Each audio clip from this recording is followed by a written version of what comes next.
Want to change nickname in Lords Mobile but don't know how? Hi everyone, welcome back to Make Gaming Easy. In this video, I'll show you some quick and easy steps on how to change nickname in Lords Mobile. So without any further ado, let's get started. Begin by tapping on the avatar which is at the top left corner of your screen. Then tap on the icon beside your nickname. Select the Change Nickname option. Unique Nickname Changer to change your nickname.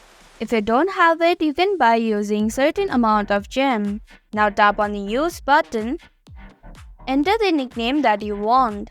Remember that your nickname must not contain any special symbols. After you have entered the nickname, tap on the Confirm button. And that's how you can change nickname in Lords Mobile.